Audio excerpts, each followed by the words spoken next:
আজকে বানাবো লাউয়ের পায়েস। আর এই লাউয়ের পায়েসটা বানানোর জন্য আমার কিন্তু এখানে একদম কচি লাউ চাই। আমি কিন্তু কচি লাউই নিয়ে নিয়েছি। এটা কিন্তু একদম কচি, দানাগুলো একদমই পুষ্ট হয়নি এখনও, আর একটু একটুই দানাগুলো হয়েছে সবে, সামান্য সামান্য দানাগুলো যদিও থাকে এগুলো কিন্তু ফেলে দিতে হবে বেছে ভালো করে। এবার আমি ভালো করে ছাল ছাড়িয়ে নিয়ে, আর দেখো আগে ধুয়ে নিয়ে তারপরে গ্রেটারের সাহায্যে এভাবে কুচি কুচি করে নিয়েছি। তারপরে এক্সট্রা যে জলটা বেরোবে সেটাকে কিন্তু চিপে চিপে বার করে দিয়েছি। তারপরে আমি কড়াইয়ের মধ্যে ঘি গরম করে নিয়ে আর ঘিটার ভেতরে তেজপাতা দিয়ে একটুখানি লাউটাকে দিয়ে দিয়েছি। লাউটা দিয়ে ভালো করে ভেজে নিতে হবে যতক্ষণ পর্যন্ত না জলটা শুকনো হয়।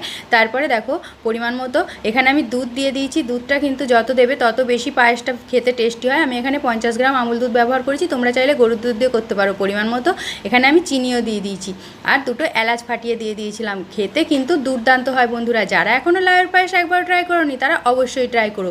খেতে এত টেস্টি হয় যে কি বলবো। ভালো লাগলে ভিডিওতে লাইক আর সাবস্ক্রাইব